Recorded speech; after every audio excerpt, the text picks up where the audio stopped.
everyone. My name is Evie Lupine. Welcome back to my channel, and today I have another video for you all. So, I've been getting a lot of questions lately on how to get involved in the BDSM community and how to have a good time at your very first party.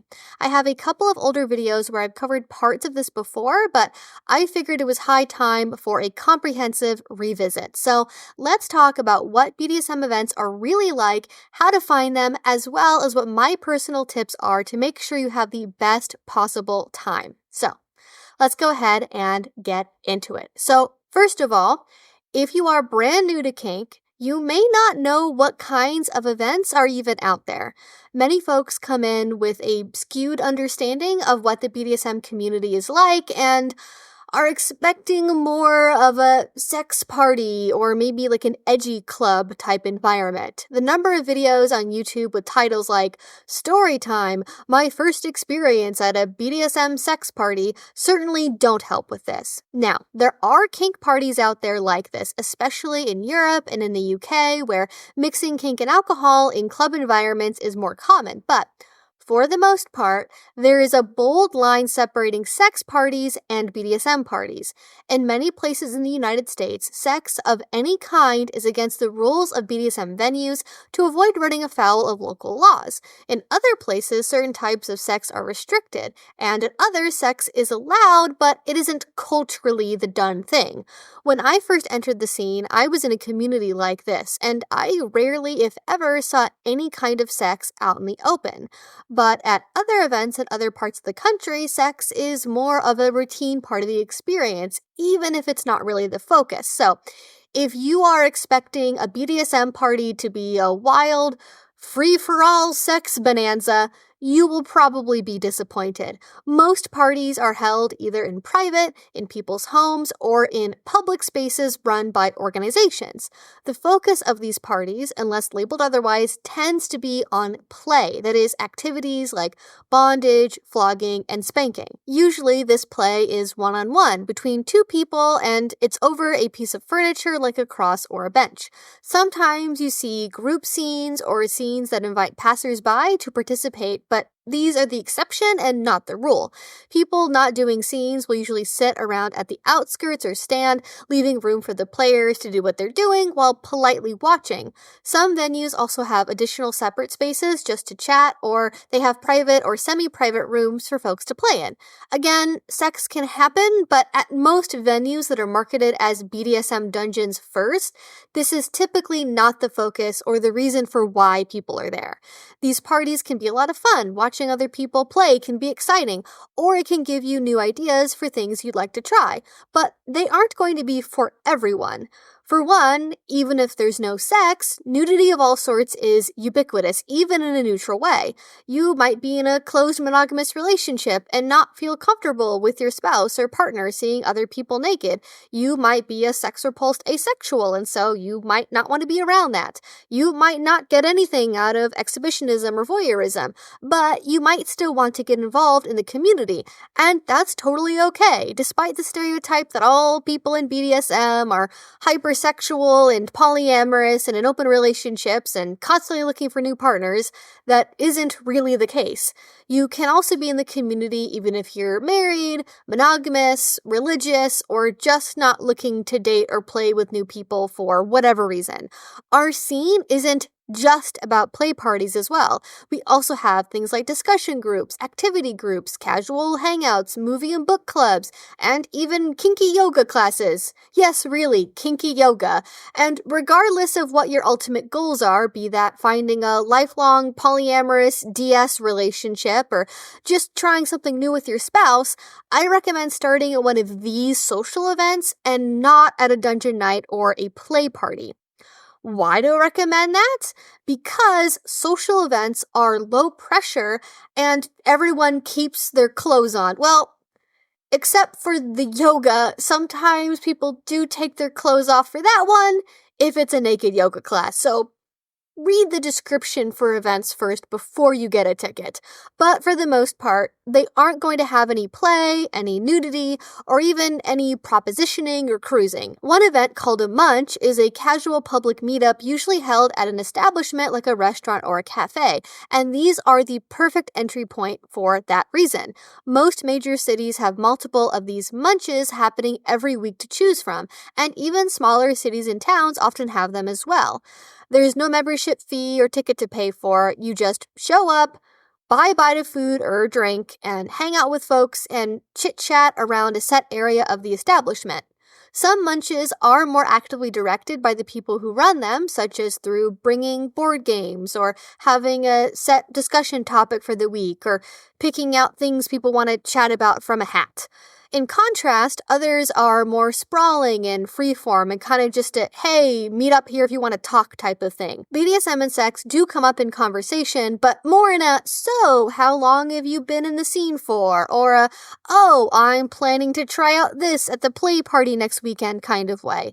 Munches are primarily a way for people in the community to catch up with each other in a relaxed way between events, and they expect new people to attend them. So, as a new person, it can be easier to break into conversations here than at a play party with the music on full blast and people already in their underwear.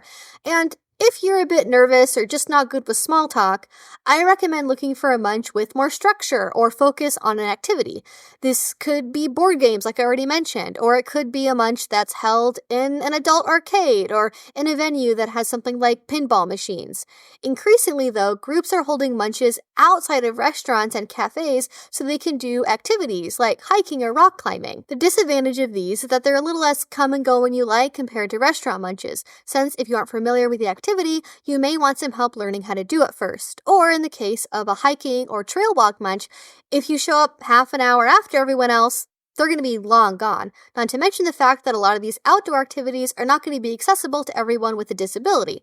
But the fact you have something to do besides sit and talk can be an advantage for a lot of people. If you do prefer to be doing something while you socialize, instead of looking for regular munches, you might look for things like what I mentioned earlier, like yoga classes, book or movie clubs, and even kinky knitting and sewing circles. Yes, those are also really things. The kink community has a lot of overlap with a ton of other activities. So that's an overview of the two major categories of regular events we have in the kink community, play parties and casual meetups. But did you know there's a whole secret third category? Yep, it is one of my favorites. Educational events. These range from facilitated discussion groups to classes to skill shares and are a very underutilized way of getting into the community by new people. If you aren't sure if munches are your thing because the idea of small talk makes you want to claw your eyes out, this can be a good way to get familiar with the local scene and meet people while learning the skills you need to have a good time. Discussion groups kind of straddle the line between educational and meetup events. They might be held at food places, coffee shops, at people's homes, or even rentable library meeting rooms. People often bring food to share and mingle before and after the discussion, and it's less formal than a traditional classroom.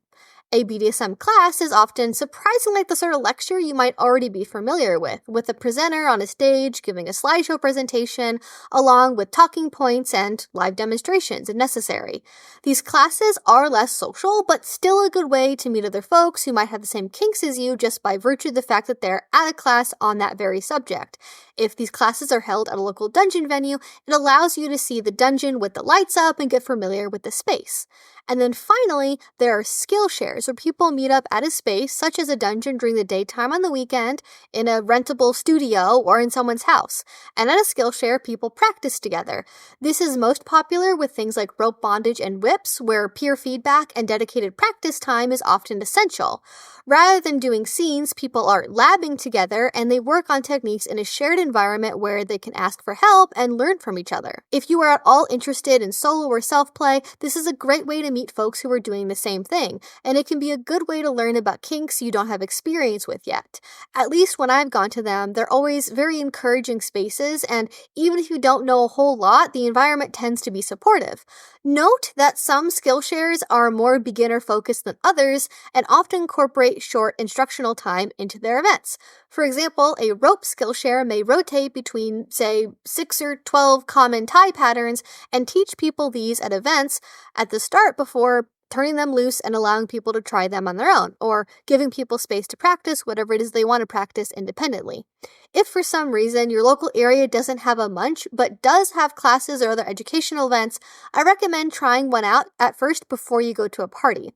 And like social-only events, academic events are also typically supportive of multiple relationship styles and levels of openness and don't usually have nudity or play outside of what might be strictly necessary for educational purposes. But as always, your mileage might vary on that one. But alright, now you are an expert on what types of events there are in the kink world. Now, what do? How can you find them? The most significant way is still through a website called FetLife, which is essentially kinky Facebook, but with fewer grandmas being confused by AI posts. They have a robust event section that most venues, at least here in the United States, use to advertise. FetLife has everything from online discussion groups and classes to giant parties, and is the first place I recommend checking on. Eventbrite is occasionally used for things like classes and meetups, though they've increasingly restricted the visibility of so-called adult events, so even though classes might be listed on there, they're not always easy to find. There's also a place called Forbidden Tickets, which is essentially like the specialized Eventbrite of the kink world, and it's great for finding online events. They do also have in-person events on there, but they tend to be more restricted to a few geographical areas, so if you want to find an in-person party in Omaha, it probably is not going to be on Forbidden Tickets. At least I don't think it would be. But if you're just looking for an online class about bondage, chances are it is going to be on the website. So check it out if you want to. There's also Plura, which used to be known as Bloom Community, and it focuses on advertising events not just in the kink community, but in the broader queer and non-monogamous communities as well. Though it isn't as widely used as places like FetLife, if you're in a major city like San Francisco, New York, LA, or even Seattle, there are events on Plura that you won't find anywhere else. And by the way, speaking of the kinky version of Facebook, I have heard from other folks that you at least used to be able to find events through vanilla Facebook, though I've never tried this for myself, and I can't speak to the fact if it's still possible or not, but it might be worth checking. And finally, if all else fails, a quick internet search is always an option. And honestly, it's pretty easy. Just try it right now. Like type in, I don't know, St. Paul plus BDSM plus event, or St. Paul plus munch, or Miami plus dungeon plus party. While this won't tell you much about the event's reputation or how many people go to it, it's a good starting point to scroll through those events. You're going to find everything from dungeons to pro-doms and everything in between. Another now less reliable option is the Munch plus Adult Local Links Directory, aka the Mall Directory. This is an old school website, kind of formatted like Craigslist, with links to tons of local events, though many of them haven't been updated in years. They do have a surprisingly good repository of newbie tips, though, which are worth checking out. And last but not least, we have another old school option: going in person to an adult store and seeing if they have anything advertised. This works best with locally owned boutiques if you have one in your area. They often work with local organizations to promote upcoming classes, and they may even host some themselves. At the very least, the employees may know of local events and may be able to tell you where to find more information, at least if you're being polite about it, and do some shopping as well. But if you've tried all of these methods and still cannot find anything, I kind of don't know what to tell you. If you're outside the United States, there may be other websites in your country that I don't know about where events are primarily advertised, or it could be that things are organized mainly by word of mouth. Sometimes the issue isn't that you aren't looking in the right place, but just that for whatever reason, the scene where you live is extremely small or just not that well organized. One option is to look at the nearest big city. You may not be able to go to events regularly, but maybe once a month or a couple times a year. And you can also just go on the digital route. You can look for digital events on FetLife or maybe try to find Discord channels or things like that. While not the same as real life BDSM, it at least gives you a starting point for meeting like-minded people and maybe gaining a sense of comfort about BDSM. And sometimes all a local community needs is someone with the time and energy to organize something. Build it and they will come, as the saying goes. Organizing events is often a thankless and stressful job, though, so be warned. But if you have no other options and nothing is happening, like literally nothing at all, sometimes you have to be the person to make that thing happen. Now you know what events to look for. Maybe you've even searched for and found some interesting parties, or you've got a munch you're considering attending. What now? Well, it's time to closely evaluate the event you're thinking about going to before you RSVP. How can you tell a good event from a bad one before you even show up? If the event has a listing on FetLife especially, there are several things you can look for to see if it's a good fit for you. Number 1 is to check who is RSVP'd and how many people. A small munch is okay, but if only 2 people are going, that might not be the best one to start with if it's even a real event. On the other hand, if you have social anxiety, you might not want to go to the event that has 300 people all saying they're going to go. Try to find a happy medium. For a munch, I'd look for something with at least, say, 8 to 10 people, but maybe no more than about 50 depending on your tolerance level for crowded places. For a party, I'd look for at least 20 people, maybe 15 for a more niche event, and not more than about 80 or so, keeping in mind that not everyone who is RSVP'd will attend. Also see who is going. Do they all have blank profiles? Is it all single dudes over 60? Is it a mix of people? Only other people under the age of 30? Mostly people with experience? Again, an event with 3 RSVPs from all blank profiles is not a good sign most of the time. Also consider how detailed the event listing is. Does it just say show up at Joe's Garage, you know the spot, or does it have information about the venue, contact info for the hosts, or details about what you expect from the event? Huge bonus points if they have information specifically for newbies and a clearly labeled consent policy. Ideally, they should also give you a dress code or some sense of how people normally dress for the event too. And if you don't know something, ask. It's never a bad idea to reach out to an organizer and say you're new and will be going alone or with a partner and you want to know what to expect and what you should wear. If they have a bad reaction to that, if they get catty for some reason about that, that's probably not an event you want to go to. This also makes it, if it's a good organization, more likely that they will reach out to you when you do show up, since they know you're new and you want to be included. But generally speaking, more details is better, and fewer details, it's maybe not going to be the best event for a new person at the bare minimum. But let's say you've reached out and you've looked around and you see that maybe there's some less than helpful information out there saying that you should wear what makes you comfortable or dress in kink attire. Okay, I'm new. What does kink attire mean? For one, you can never go wrong with all black. Black pants and a graphic tee or a sweater is a great look for a munch, and especially at a social event, I recommend wearing something that people can start a conversation around. A band shirt, stickers on your water bottle, a big pair of dangly earrings, pins on a lanyard, something that will make it easier for folks to connect with you and break the ice with something other than kink. And really, unless the munch is a fine dining establishment, there's no reason to dress up more than that unless your personal style is to be fancy at all times. Wear something that shows your personality and interests and you're golden.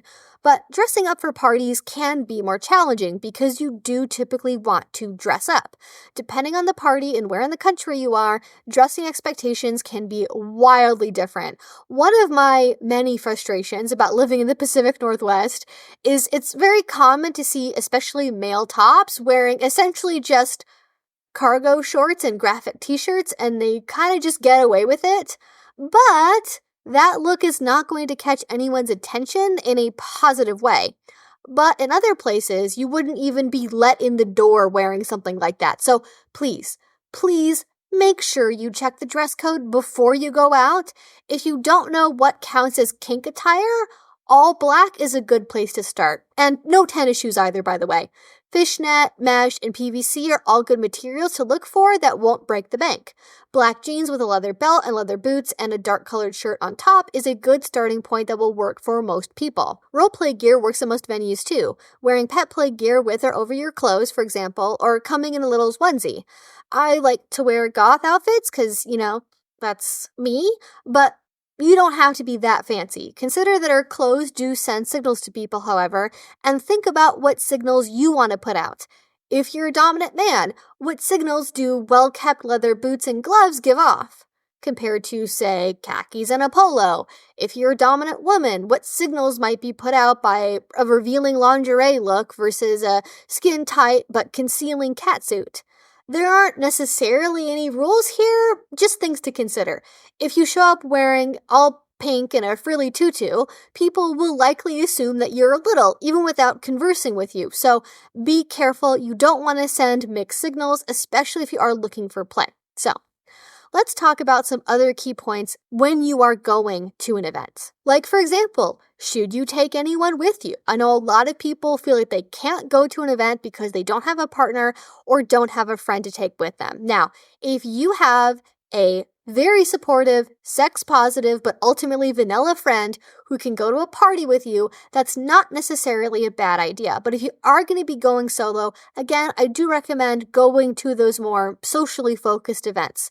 You don't necessarily have to have anyone with you, but it can be a smart idea. If you are going to be going alone, and really for anyone, please watch my previous videos on how to stay safe when entering into the community, because safety is a whole separate conversation that naturally necessitates its own video. But at minimum, I do recommend setting up a safe call, which is a call that you do to check in with somebody at an appointed time. Say, hey, I'm going out to a party, I'm going on a date, whatever. I'm going to call you at around, say, 10 p.m. or text you, and if you don't hear from me, this is what I want you to do. I want you to call me back, text me back, and then if you don't hear from me after this many minutes or an hour or whatever, this is the next step that I want you to take. And it's a way of making sure that people know where you're at and expect you to check in. And if they don't hear from you, there's a way to escalate that to whatever level you want them to.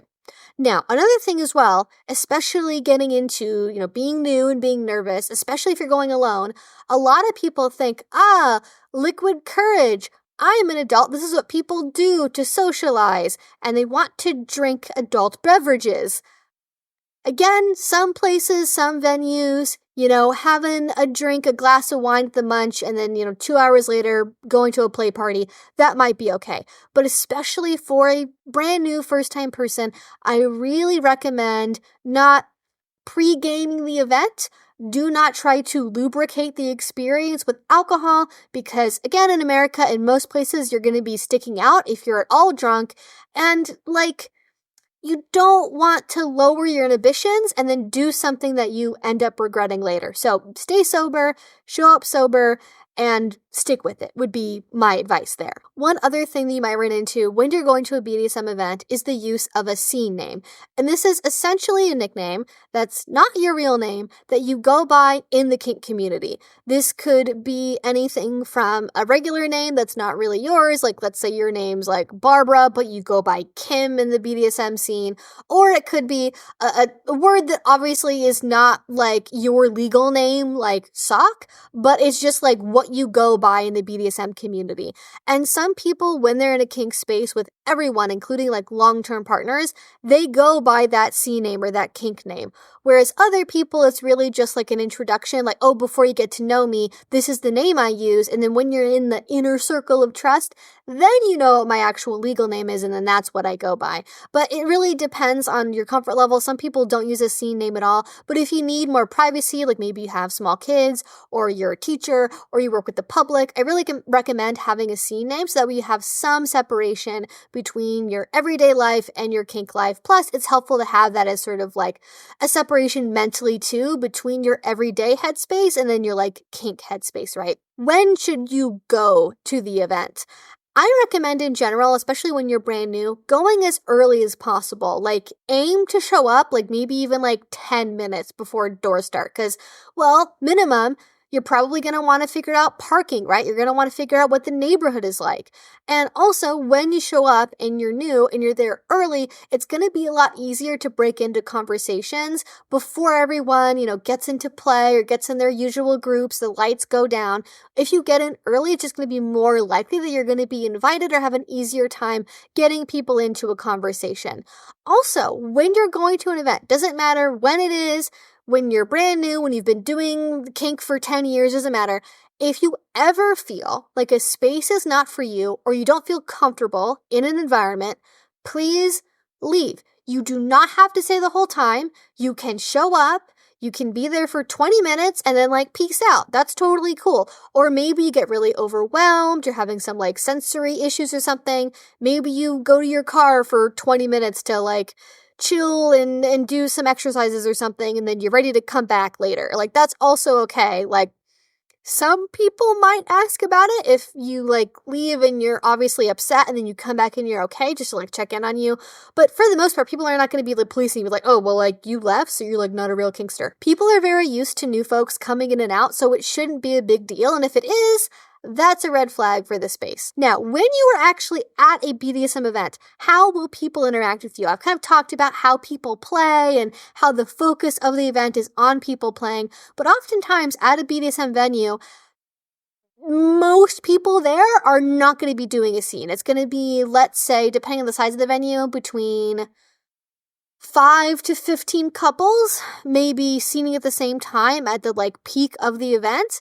And most people there are going to be around the outskirts, mingling, having a little snack, maybe doing aftercare, but they're not actually going to be doing a scene. So you're going to have people that might try to talk to you, might try to come up to you, might try to have some kind of casual conversation. And that's typical. But if anyone ever tries to pursue you, follow you around, if they just happen to catch you randomly on the stairs and outside the bathroom over and over and over and over again, that's a red flag, and I highly recommend you talk to these people who are very nifty, called DMs or dungeon monitors. They are there to facilitate safety during the event. Mostly they're going to be focused on play, but a lot of them also focus on the social interactions. And if you feel like you are being targeted, followed around, or just being forced in a conversation with somebody who just can't really take no for an answer, bring in a DM, talk to them, let them handle it. That is what they are there for. You should not be having people who are aggressively prepositioning you, cornering you, monopolizing your time. There are going to be people who are non-maliciously, just in a neurodivergent way, not getting the signals you're sending out if you don't want to have a conversation. But leave that determination up to the DMs, okay? Because sometimes it might just be harmless, but at the end of the day, if you are feeling uncomfortable, you should not feel forced to be in an interaction that you are not appreciating, okay? As I've been talking about the fact that, most people at a play party are not going to be playing, is there an expectation that you participate, that you do a scene? And, no, not really, at least at most venues I've been to. Some people, just don't play at play parties. They're in the community and they volunteer and they help out and they have friends in the scene and all that stuff. That you might even have a partner, but they're there to watch and they don't even ever do a scene in public. They're there for the community aspect, and if you never want to play, you don't have to. But let's say you do get asked to play. You go to a play party and you get into a conversation with somebody and you're single, and then the person you're talking to is hey, I know that you're new. Would you like to maybe have a little taster? Maybe you want to try spanking because we've been watching that and you seem like you might want to try it.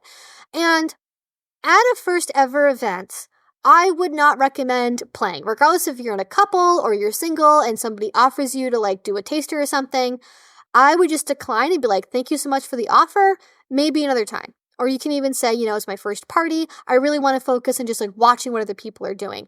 And if it's a good person who is worth playing with, they are going to hear that. They're going to respect that. And they're going to be oh, actually, I'm so happy that you're pacing yourself and you're taking your time. That's a great idea. If somebody is pressuring you to play and they're oh, well, what's the big deal? It's going to be a really short scene. It's not even really going to be a scene at all. Come on, just try it. that's not a person you want to be playing with. Not a good sign at all. I would not continue to engage with that particular person.